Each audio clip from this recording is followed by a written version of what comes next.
Ser Deportivos, Región de Murcia, con Victorio de Aro y Rubén González. ¿Qué tal, familia? Aquí estamos. Buenas tardes, bienvenidos, que es fin de semana, que se notan los cuerpos, como también que estamos en plenas fiestas. Y venga la gente pasando y venga la gente en la calle disfrutando, que no es para menos, en la capital del Segura. Mientras tanto, en el deporte de la región de Murcia, pues suceden muchas cosas. Como Carlos Alcaraz, que está a punto de arrancar su partido en Montecarlo, como el Real Murcia, que mañana tiene, o que ya está de camino a Tarragona, donde mañana juega a 6:30 de la tarde y donde vamos a apuntar también última hora, novedades, detalles y noticias. En el Cartagena también, con lo deportivo y con lo institucional, y con la vuelta al Palacio. Rubén González, amigo de Covirán Granada, muy buenas. Sí, y eso quiere decir que este fin de semana, domingo 12:30, juega UCAM Murcia. Eso es. Sí, bueno, un partidazo auténtico, pero con la baja confirmada de Dylan Ennis y poquito a poco con Rayeste ya casi que sumándose a la causa. Muy bien, luego me cuentes más detalles. Igual que vamos a hablar de MMA, que en España, con la WOW, con esa liga profesional, vuelve a competir el luchador de San Pedro del Pinatar, Nico Medina, y por supuesto también hablaremos de NCAA y su vinculación a la región de Murcia, con Adai Mara, el español, que insisto, se proclamó campeón hace unas horas de la NCAA, el español. En fin, que es que tenemos un montón de temas que es imposible perdérselo. Hasta las 4 de la tarde estamos emitiendo en toda la frecuencia modulada de la serie de la región de Murcia, en la radio de toda la vida, en la onda media, en Apple Podcast, en iVoox, en Spotify, pero lo que más merece la pena es que se descarguen la app de la cadena SER. Háganme caso, descárguense la app de la cadena SER en sus teléfonos móviles, en sus smartphones, que merece la pena. Y si no, pues en el canal de YouTube Cadena SER Región de Murcia nos pueden encontrar. Así que 3:22, hasta las 4 nos abrochamos el cinturón y arrancamos. Venga.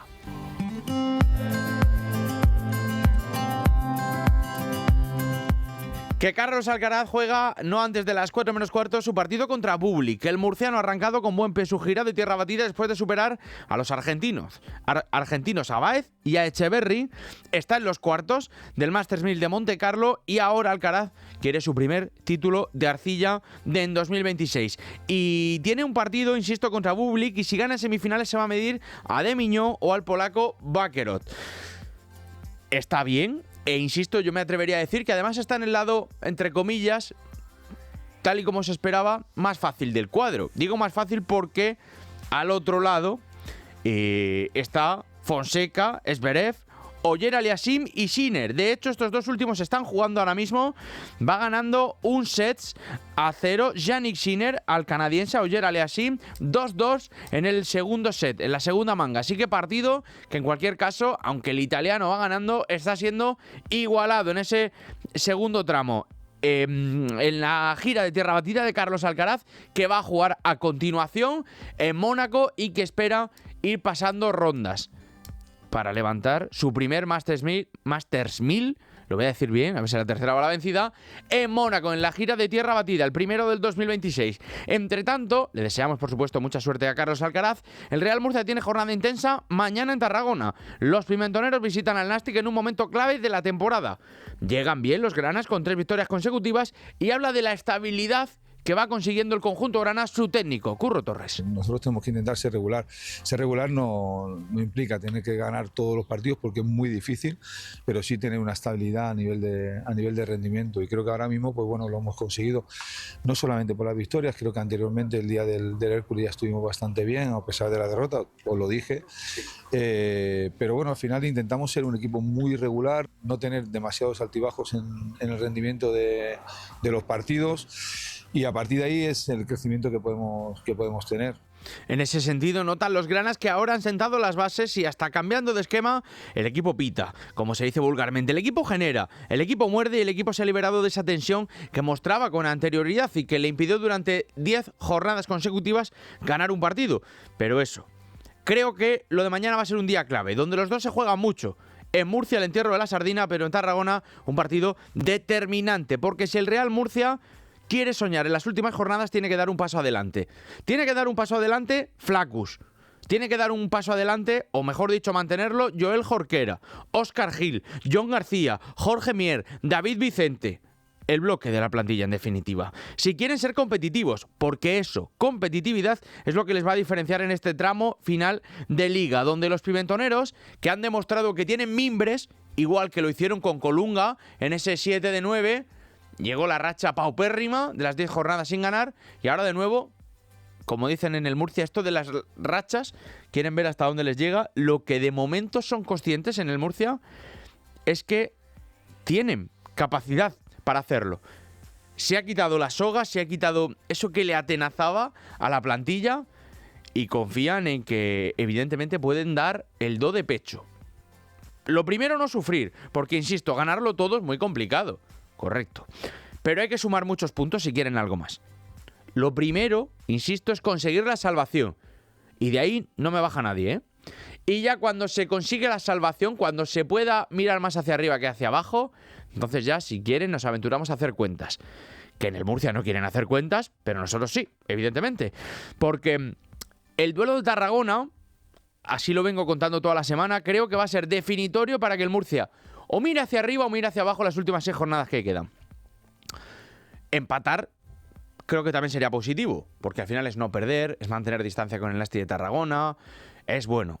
En un momento clave, donde hay irregularidad por parte de todos, pues tú sigue sumando, aunque sea de a poco.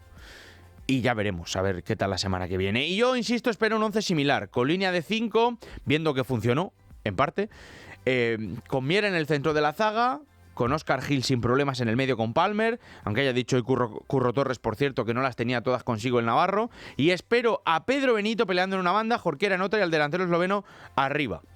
La línea de 5 está bien para darle continuidad a Cristo, a Vicente y a Jorge Mier, que los 3 laterales indudablemente están dando un gran nivel.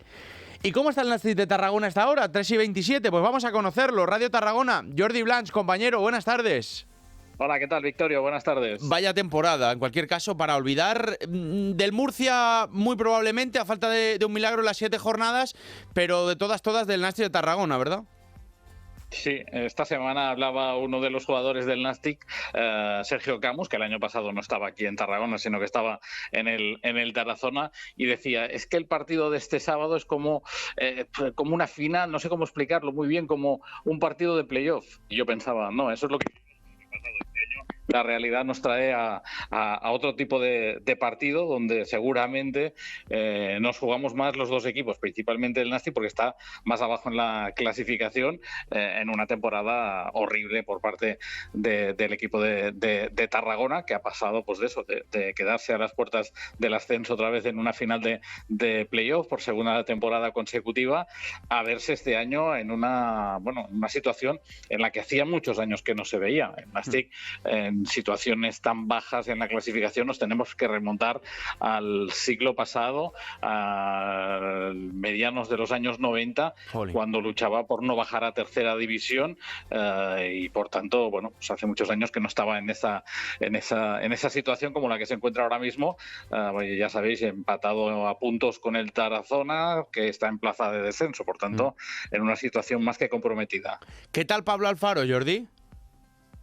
Bien, yo creo que esta temporada, si paras a mirar de los 3 entrenadores que hemos tenido, es el que más transmite, el que más conexión creo que de momento ha cogido con los aficionados del Nastic, y también creo que más conexión con esta plantilla. Lo que pasa que la plantilla es un tema aparte, porque esta plantilla da síntomas de que está en la UBI constantemente y que no hay un liderazgo claro dentro del vestuario para intentar sacar la situación adelante. Lo que pasa es que también es verdad que a Pablo Alfaro de momento ha llegado para estas 11 últimas jornadas, ya lleva 4 partidos dirigiendo al Nastic. En casa sí que el equipo ha mostrado un cambio diferente, porque este año el Nastic ha perdido muchos partidos en casa, a diferencia de lo que venía siendo habitual, temporadas de 1 o 2 partidos perdidos en todo el año. Este año ya lleva unos cuantos más. Sí que en casa ha cambiado un poco esa imagen. El equipo fue competitivo el día de su debut contra el líder Sabadell, a pesar de que no ganó el partido y acabó en empate. Luego el otro partido contra el Torremolinos lo ganó claramente el Nastic, pero fuera de casa sí que el equipo no acaba de funcionar, y en los 2 partidos que ha dirigido al Nastic ha sumado dos derrotas.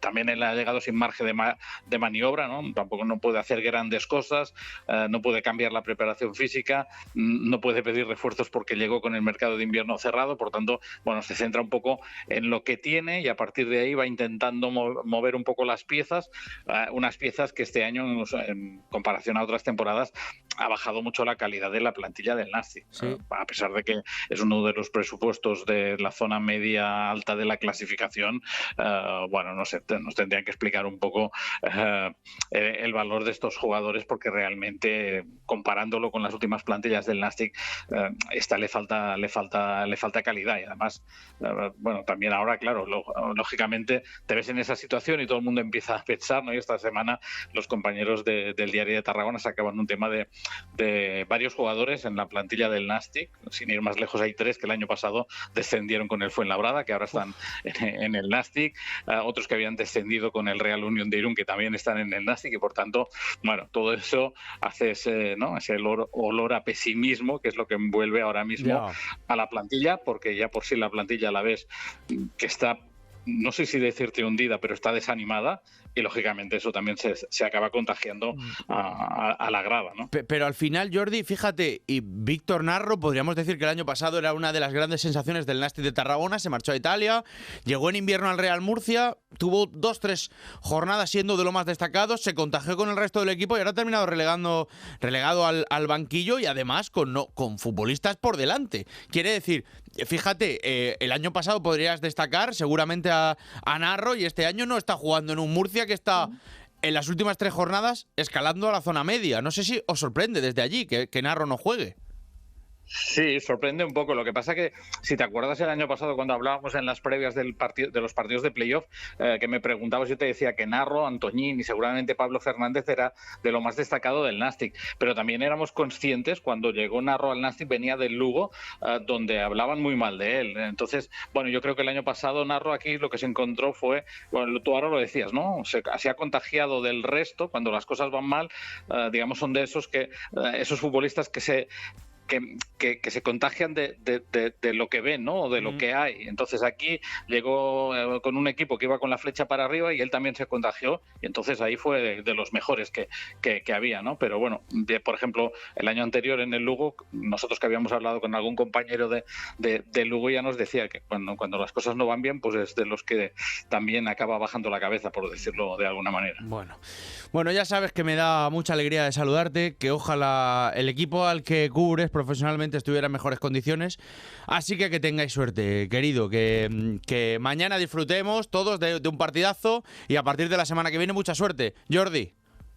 Muchas gracias, igualmente para vosotros, y ojalá los dos podamos estar el próximo año en Primera Federación. Para nosotros ahora mismo es un reto mantener la categoría. Vosotros, con un poco de suerte, igual todavía os podéis enganchar arriba. Pues nada, mucha suerte. Un abrazo. Cuídate. Igualmente. Bueno, gracias, compañero. Entre tanto, tenemos más temas en el Club Grana a las 3 de la tarde, 33 minutos. Concretamente institucionales. Es que el Real Murcia quiere dar un paso adelante con las instalaciones y las infraestructuras. La entidad que preside Felipe Moreno espera la luz verde del ayuntamiento para poder construir la ciudad deportiva. Un proceso que ya dura 2 años. Y entre tanto, pues necesitan exclusividad para agilizar el día a día. Y en ese sentido llevaban tiempo buscando una solución para dotar a la plantilla de campos de entrenamiento fijos que no dependan de que otros clubes visiten, por ejemplo, la región de Murcia. De hecho, esta temporada el Murcia ha tenido que entrenar en un sinfín de lugares, desde San Pedro del Pinatar, La Torre, Mula, Cejín, Callosa del Segura o la Universidad de Murcia, entre otros. Esto ha supuesto cambios de superficies constantes y lesiones en la plantilla. En definitiva, indirectamente. Por tanto, el Murcia, que este año, viendo lo que ha sucedido, pues tiene en mente el Condado de Alhama para empezar la siguiente pretemporada.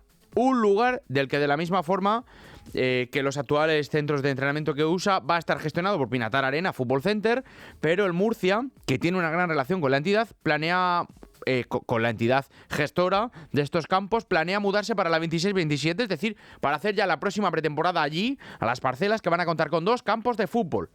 No como sustitutivo a la ciudad deportiva, que la siguen esperando en la capital del Segura, sino como puente para buscar estabilidad hasta que llegue.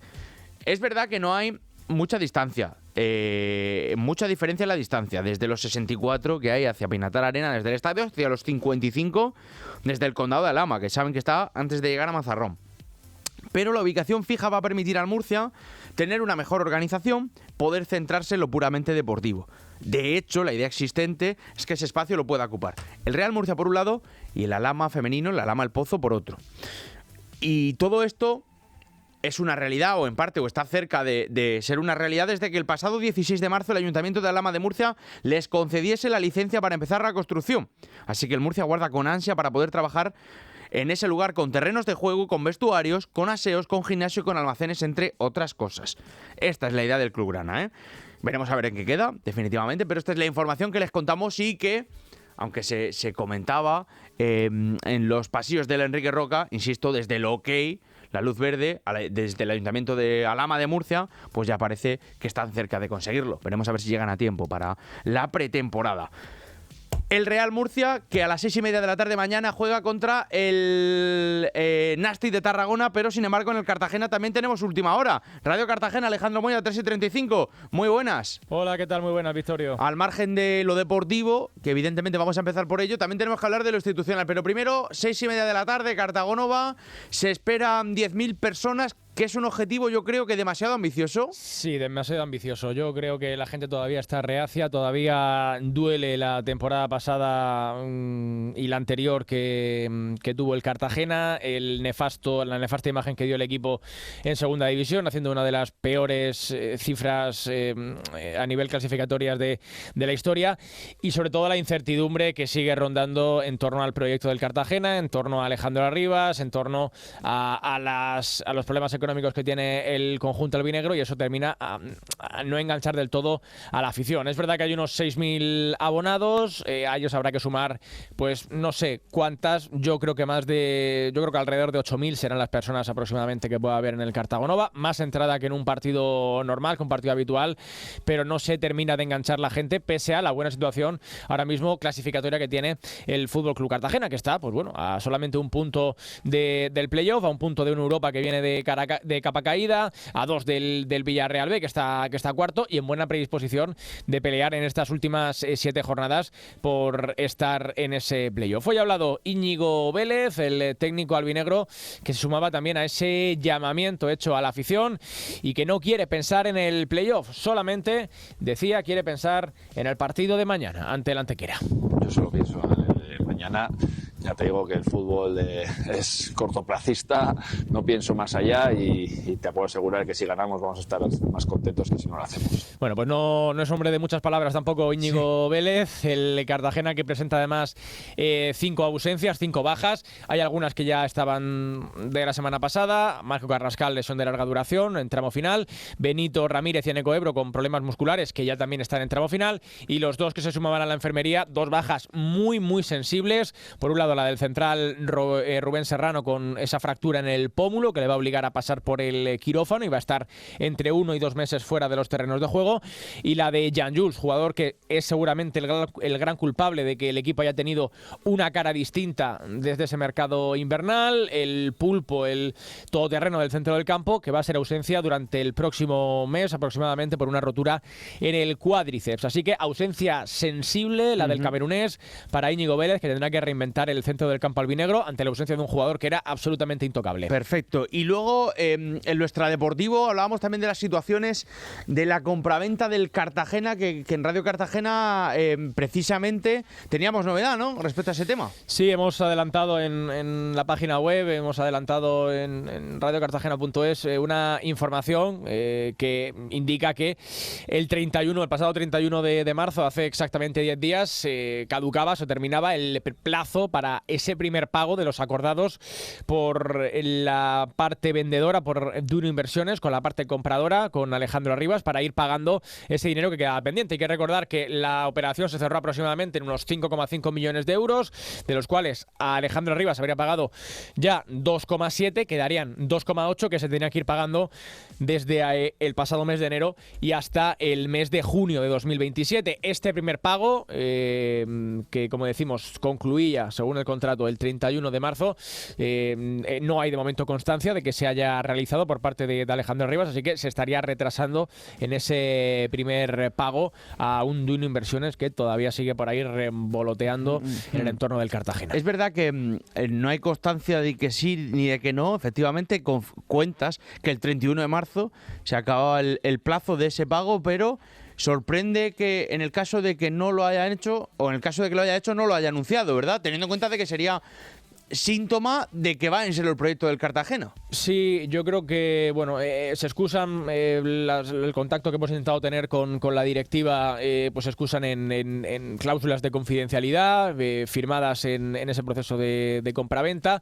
Yo entiendo que haya cláusulas de confidencialidad, a lo mejor en cuanto a decir cantidades, ¿no? A decir si son 400.000 euros, como decimos nosotros, o si fueran, no sé, me invento cifras, 1 millón, 2 millones o 50.000 euros, ¿no? Entiendo que pueda haber en ese aspecto cláusulas, porque tampoco han revelado el montante total de la compraventa. Eso son informaciones que no son oficiales, lo de los 5,5 millones de euros y el resto de datos.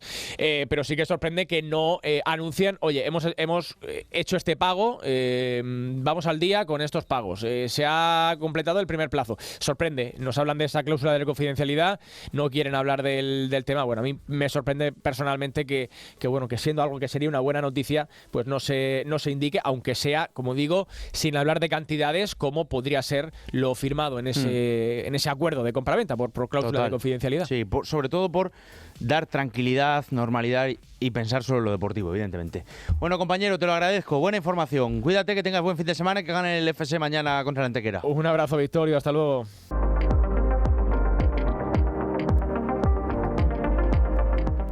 Aquí seguimos, 3 de la tarde, 43 minutos. Tenemos que hablar de un montón de temas, por ejemplo, del grupo cuarto de Segunda Federación, donde quedan 12 puntos y está todo tremendamente igualado. Rubén González. Sí, donde tenemos un Melilla Águilas a las 11:30 el domingo, una clara posición del equipo costero para aumentar esa racha de triunfos que va atesorando después de salir de la vorágine de 3 partidos consecutivos perdiendo. Media horita más tarde tenemos el Yeclano Deportivo, que juega en casa del Antoniano, mismo horario además para el Puente Genil Deportiva Minera, y ya por la tarde tenemos Lorca Deportiva Jerez Club Deportivo a las 6 y a la misma hora el UCAM Murcia, que recibe al Málaga B. Totalmente, está todo muy igualado. Me quedo yo con la clasificación porque estamos, o si revisamos la tabla, lo que queda claro en este tramo final de liga, donde quedan 12 puntos en juego, 4 jornadas, es que si se aprieta, si se apura, si se lucha, la Deportiva Minera tiene en su mano la posibilidad de llegar al primer puesto.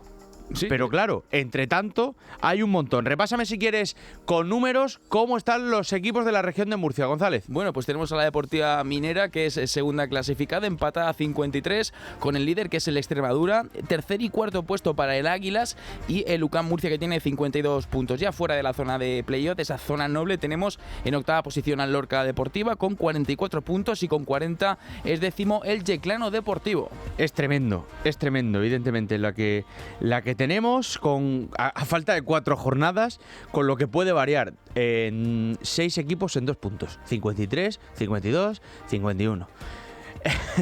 Vaya tela el grupo cuarto.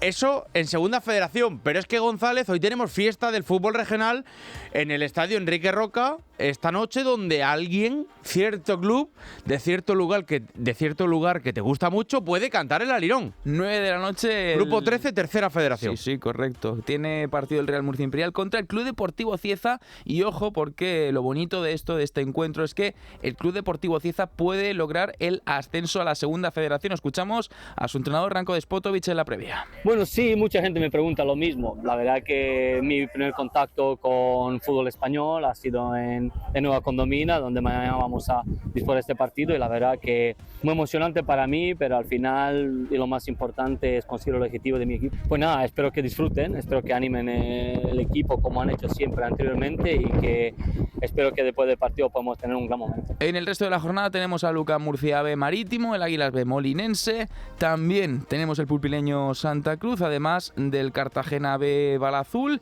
y el Yeclano B Caravaca. También tenemos un Mazarrón El Palmar, Olímpico de Totana Muleño y una tabla clasificatoria donde está 10 puntitos por encima el Club Deportivo Cieza respecto al Real Murcia Imperial, que es segundo, Molinense, Olímpico de Totana y UCAM Murcia B, que ocuparían esa zona noble de la tabla, y en descenso Muleño, Santomera y Yeclano Deportivo B. Que en cualquier caso, si el Club Deportivo de Cieza no ganara este fin de semana y no cantara el Alirón, pues el fin de semana que viene tendría más opciones y así, en definitiva, porque queda todavía, tienen una renta muy grande y parece difícil que se les vaya a escapar, que llevan todo el año arriba. Meritorio en cualquier caso la segunda tabla, la segunda posición en la tabla de los de José David La Rosa, del filial pimentonero, y así pues vamos a ver qué tal, porque está todo también muy apretado en la lucha por la promoción de ascenso. Eso en el grupo 13, ya saben que esta noche hay cita importante para la gente de Cieza en Murcia con un posible ascenso a segunda federación. A las 3 de la tarde 47 minutos nosotros hablamos de baloncesto. Que suene la música porque evidentemente yo creo que la vuelta al Palacio es significativa, es importante para centrar el tiro en la ACB, González. Con esa tercera posición en la tabla de UCAM Murcia Club Baloncesto se mide el domingo a las 12:30 de mediodía a un Covirán Granada muy necesitado, y hay varias claves y varias cositas que analizar de este partido, porque sí, es la vuelta a la Liga Endesa al Palacio de los Deportes, no así en competición como tal o competiciones, porque recordemos que hace unos días tuvimos a UCAM Murcia cayendo eliminado ante el PAOK en casa en las semifinales de la FIBA Eurocup, en ese partido de vuelta, pero va a ser un partido marcado mucho por el desgaste físico de UCAM Murcia. Ha dejado claro Sito Alonso esta misma mañana en la rueda de prensa previa al partido contra Granada que hay algunos jugadores importantes, o mejor dicho, con una carga importante de minutos que van a ir rotando, y eso que, bueno, es necesario, ¿no? Ese puntito de rotaciones, sobre todo para UCAM Murcia, mermado además por las bajas y sobre todo con Dylan Ennis, que por sus problemas de muñeca no va a jugar. Veremos el próximo partido, aunque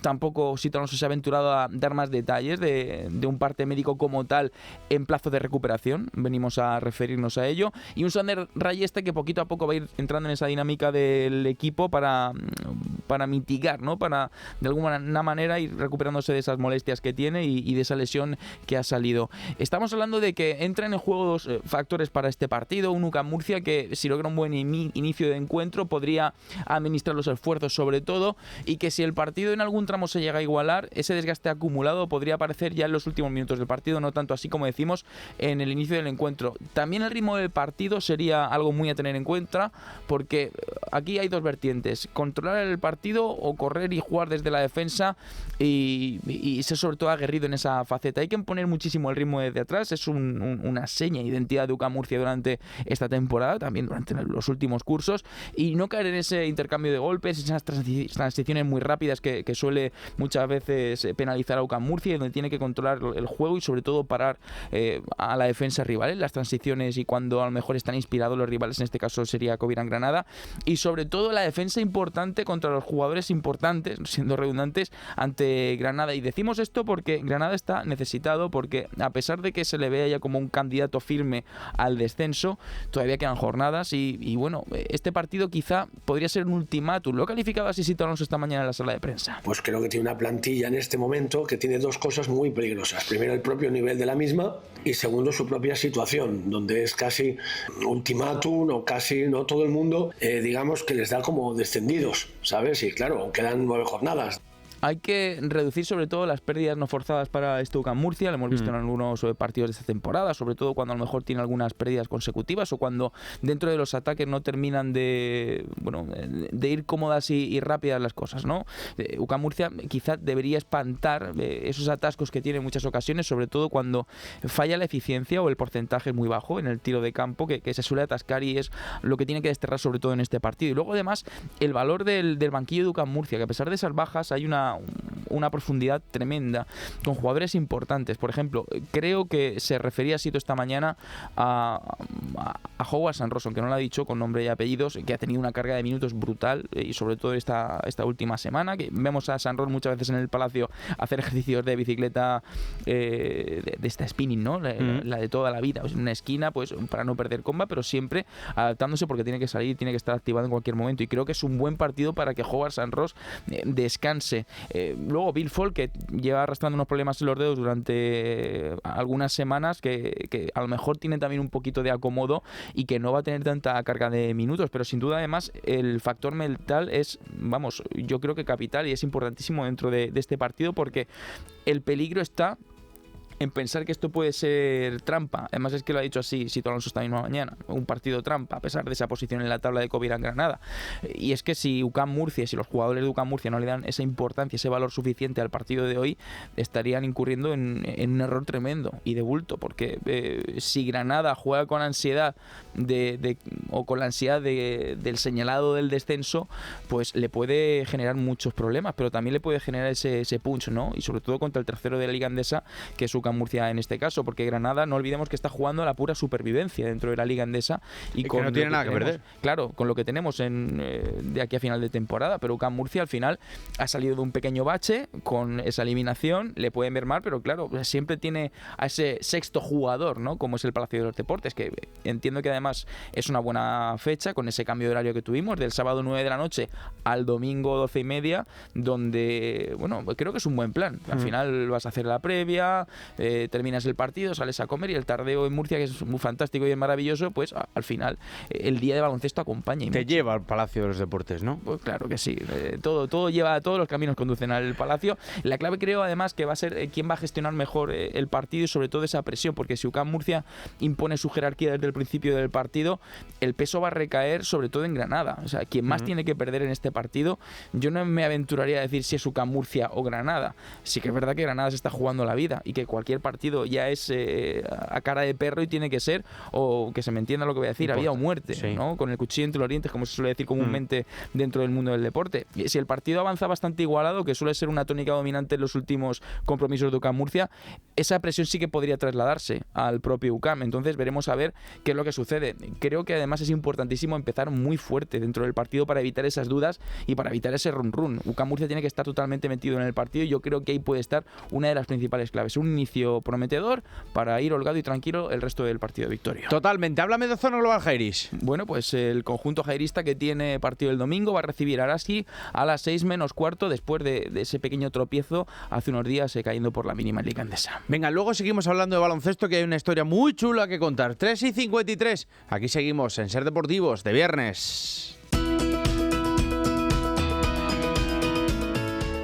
Tramo final, Ser Deportivos Región de Murcia, y continuamos hablando de baloncesto porque hay una historia que yo creo que es tan curiosa como bastante atractiva, González, en clave deporte americano ligado a la Región de Murcia. Sí, esa NCAA famosa, estamos hablando del histórico triunfo hombre, claro, famosa para los que les gusta desde luego el baloncesto. Estamos hablando del histórico triunfo de Daimara en el March Madness de la NCAA, si son un poquito más puristas, y con ese vínculo especial a la Región de Murcia porque el español se ha convertido en campeón universitario de Estados Unidos, que se dice pronto, y hay que hablar de que es hijo de Angélica Geli Gómez, que es una legendaria jugadora del vóley español. Fue jugadora del vóley Murcia a final, o a mediados, mejor dicho, de los años 90. Geli Gómez, que militó en el club murciano en las temporadas 94-95, 95 y 96, en plena división de honor femenina. Una carrera brillante, además, donde fue internacional absoluta, ojo, 178 veces, que se dice pronto. Décadas después, pues su hijo Adai hace historia para el baloncesto español, y estamos hablando de una herencia deportiva sin precedentes y con una historia chulísima, esas que nos gustan. Maravillosa. Luego otro tema que nos gusta, con un deportista al que le seguimos muy de cerca la pista, González. Claro que sí, hablamos de Nico Medina, que se enfrenta mañana en Valencia a Mordielle, que lleva un 3-0, estamos hablando de MMA, de artes marciales mixtas, y este va a ser el segundo combate en WOW, en la Liga Profesional de MMA en España, de nuestro Nico Medina, que tiene un mensaje para todos los oyentes. Hola a todos los amigos de la cadena SER, soy Nico Medina. Muy bien. Estamos en Valencia, mañana peleamos en el Rocha Arena, el estadio más grande indoor de España. Y mucha suerte. Ante 13.000 personas. Es un evento histórico para las artes marciales mixtas y estaré representando a toda Murcia con una victoria más. Bellos de punta, González, da gusto, ¿eh? Hombre, claro que da gusto, y sobre todo en el Rocha Arena, donde estuvimos hace nada contando la Copa del Rey. Totalmente, así que ya lo saben, damas y caballeros, que disfruten, que tenga suerte Nico, que estamos aquí apoyándole, y a todo el deporte de la región de Murcia. Todavía no arranca en los cuartos de final Carlos Alcaraz, que se va a medir, insisto, en su partido, lo tengo por aquí. A Bublik, evidentemente. Vamos a ver qué tal avanza todo, disfruten, y disfruten, por supuesto, la gente que está aquí en la capital del Segura, del entierro de la sardina. Por cierto, gracias a la gente del grupo sardinero Odín, que nos ha traído regalos muy chulos, González. Sí, ahí lo tenemos. No lo tenemos porque se te ha quedado pillada la cámara. Ahora sí, esta es. Una sardina, una pulsera sardina. Damas y caballeros, disfruten de Murcia, de la región de Murcia, y por supuesto del deporte. Lunes 3:20, aquí les esperamos. Chao, chao. Es la cosa.